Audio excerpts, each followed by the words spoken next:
describe herself as a self-motivated person. Moreover, she was born in the Philippines, but after was raised in Cyprus. She is 17 years old and the youngest among all the candidates, I guess. Therefore, she is a senior high student majoring in architecture. And in addition to that, they're all beautiful. Candidate number 14 is Cecilia Smile, Accordance. My hobby is cooking, dancing, taking care of my family. And I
hardworking, and a fighter in any circumstances of such life.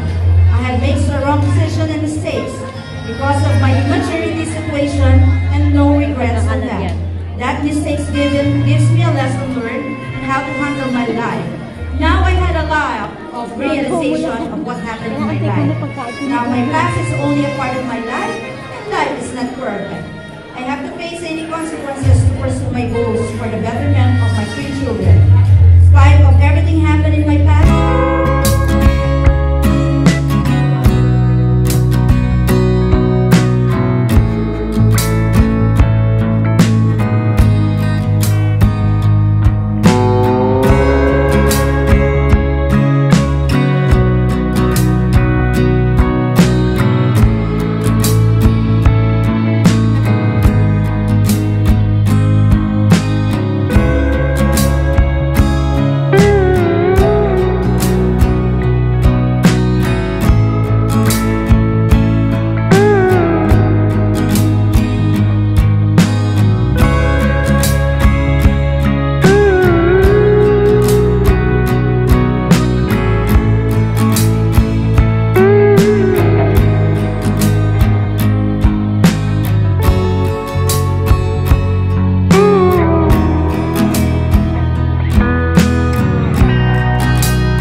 Congratulations. Yes, indeed, you're all beautiful. You did well. You are very talented, sexy. Lahat na nasa inyo. Sa araw na ito, makikita natin ang tagisan ng tayo. Baka masipang. Actually, this is the best part of this competition. I love it so much. The Q&A. May I call candidate number 1? Gabi ko naman. Baka stretch ko to. Alisin natin ang kaba nila. Bakit mo ganyan ng dayang-dayang? Okay, candidate number 1. Your question will be... Silog pa talaga. Pag-nervisin nyo naman silang lalo. But anyway... Chrissy Porter, can you read question number 10? Okay, here's your question. Why did you join this Valentine competition? And what will you do if you win the title? In Tagalog, bakit ka sumali sa Valentine competition na ito? At ano ang gagawin mo kung ikaw ang nanalo sa titulo? Okay ba? Kinakabahan na ba? Huwag kang kabahan. Isipin mo na lang na walang nakikinig sa'yo, ha? Isipin mo mga okay? At saka mas matangkad ka sa akin. Isipin mo na lang. Isipin mo mga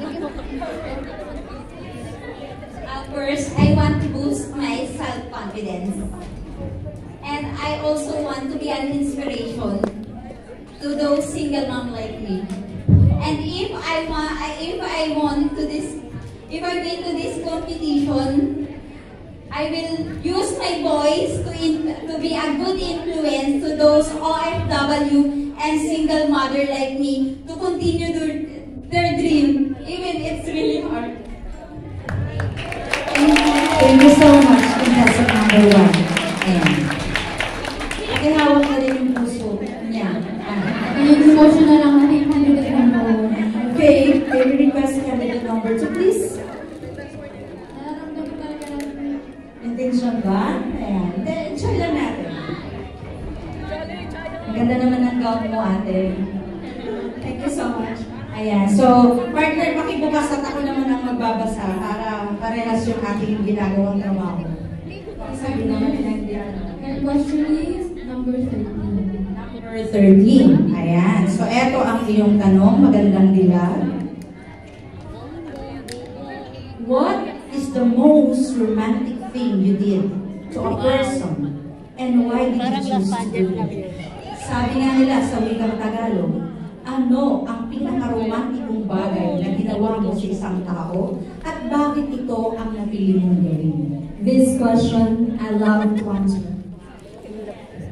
Celebrating Valentine's Day is an extra special for me because it is also the birthday of the man of my life. It's so romantic to celebrate a Valentine's Day and a birthday. The man who supports me in every aspect of what I am doing, especially in this competition. Thank you so much, my future husband.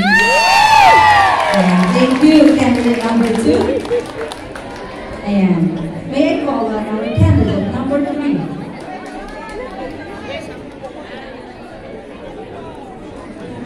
Ayan, iba na ang bubunutin. O, bubuksan ko, partner. Ayaw niya nagbabasa ang question. Uhulaan na lang niya. Okay, partner, basahin mo ang question ni number 3. Ay, double po ba? Isa lang muna. Isa lang. Malulugi siya pag dalawang sinagutan niya. O, partner, number 9 na question, please. Sa'yo na to. If you could meet a person in history to have lunch with, who would that be? Why? In Tagalog, kung magkikilala mo ang isang tao sa kasaysayan na makakasama mo sa tanghalian, sino kaya iyon at bakit? For me, ang gusto ko makasama si ang ating national hero po, si Jose Rizal po. Kasi gusto ko pong malaman kung paano yung naging lakas niya nung time na nahihirapan siya sa pag-ano ng mga Kastila po. And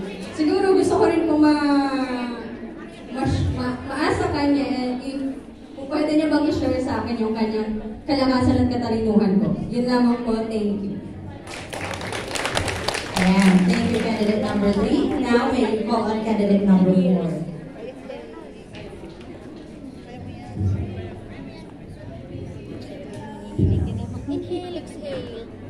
Bakit sa kanya na lang binibigyan? Kaya sa akin. Bigay niyo kay Chrissy, tutulungan na kayo magsalita rin. Number 3. Ayan, number 3. Here's your question, candidate number 4. In your opinion, what does it mean to be a modern woman of the 20th century? Sa Tagalog, sa iyong opinion, ano ang ibig sabihin o pananaw sa tinatawag na modernong kababaihan ng 20th century? Thank you. I believe the woman in the 20th century is a woman who can stand on her own, a woman who can defend herself, a woman who believe in themselves, a woman who is not living in the shadow of a man, a woman who is